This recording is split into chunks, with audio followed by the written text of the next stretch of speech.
Most investors are today staying away from malls because they fear that Amazon's continued growth is going to cause a lot more pain in the coming years. As a result, mall REITs are today priced at exceptionally low valuations with FFO multiples as low as 5 times, which essentially means that the company is priced at a 20% FFO yield, very large discounts to the net asset values, and high dividend yields. I think that this is a great investment opportunity because the market has failed to appreciate that not all malls are created equal.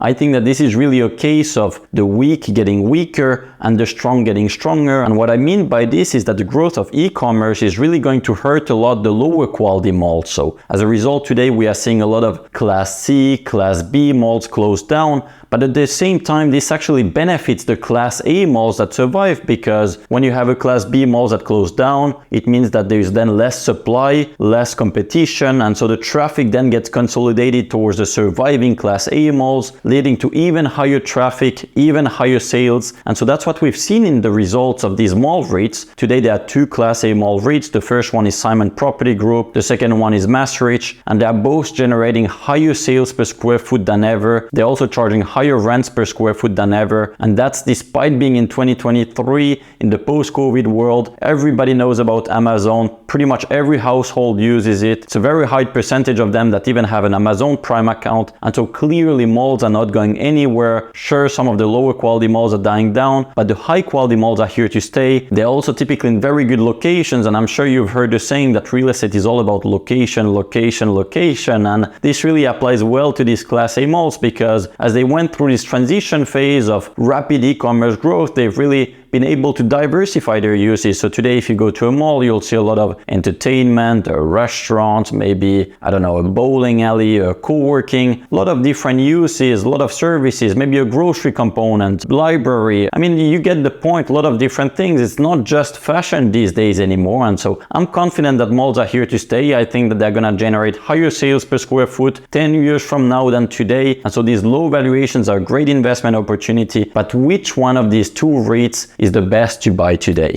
Hey everyone, this is Yossi. I run a small investment firm that specializes in REIT investing, and in today's video I'm gonna explain to you why I would favor Simon Property Group if I was going to just buy one of these mall REITs. But before I get into it, if you could please like this video, that would really help me a lot to grow this channel. I really appreciate all your support. Thank you very much. And then on top of that, also I wanted to remind you that Seeking Alpha has just reinstated the 2-week free trial for my REIT newsletter. So if you want to access my entire portfolio, click on the first link in the description of this video. So why do I prefer Simon Property Group? Firstly, here let me point out that I'm bullish on both REITs. I own a position on each of them, Simon as well as MassRich. Both have unique pros and cons. The main advantages of MassRich is that its properties are slightly better than those of Simon Property Group. I mean, both really own Class A properties, but those of MassRich generate even higher sales per square foot on average. And then the second advantage of MassRich as an investment opportunity is that its valuation is even lower. I'll put a table somewhere on the screen to compare the valuations of both REITs, but you'll see there that MassRich is trading at right around 5 times FFO, which is really an exceptionally low valuation. But despite all of this, I still think that Simon Property Group offers better risk to reward for investors, and here are the 2 reasons why. The first one is the management of the REIT. MassRich has a very poor track record. The management has made a lot of questionable decisions in the past. One of them is that they refused to sell to Simon Property Group when it offered to buy it out many years ago at nearly $100 per share.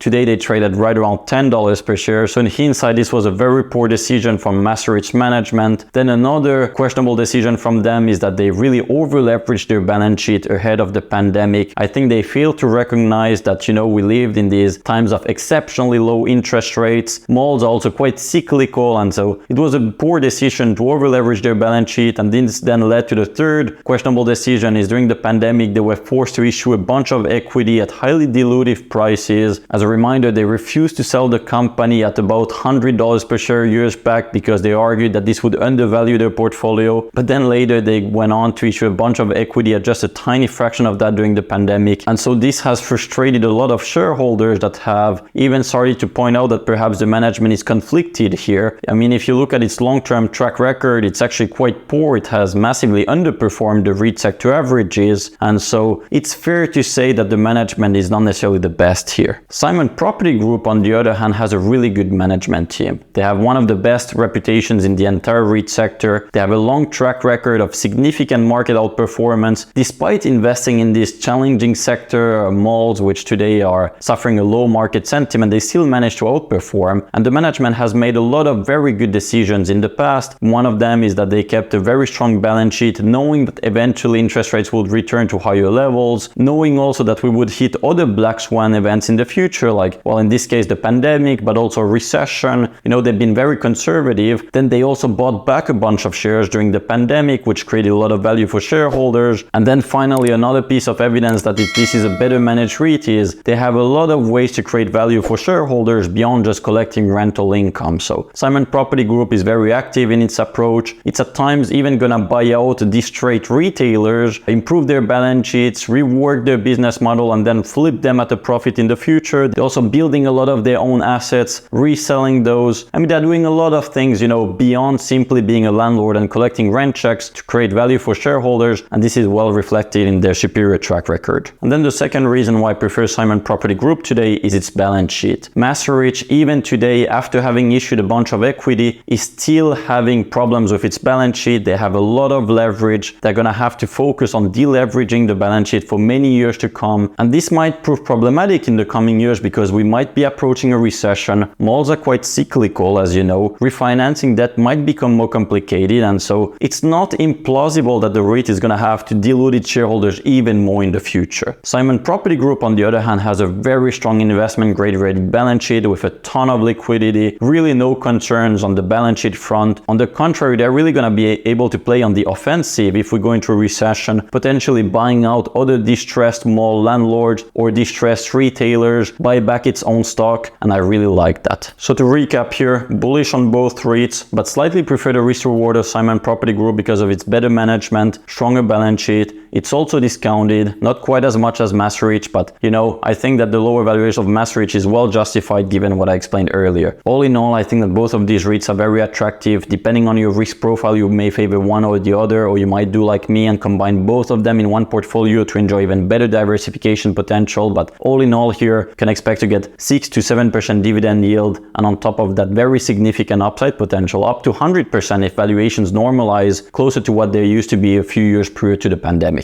Now, if you want to learn more about what else I'm buying in today's market, feel free to join my REIT newsletter, High Yield Landlord, for a 2-week free trial. It's hosted on the Seeking Alpha website. We just recently reinstated the 2-week free trial, so I'll put a link to that somewhere in the description of this video. And otherwise, again, if you could please like this video, I really appreciate your support. Thank you very much. See you at my next one. Bye bye.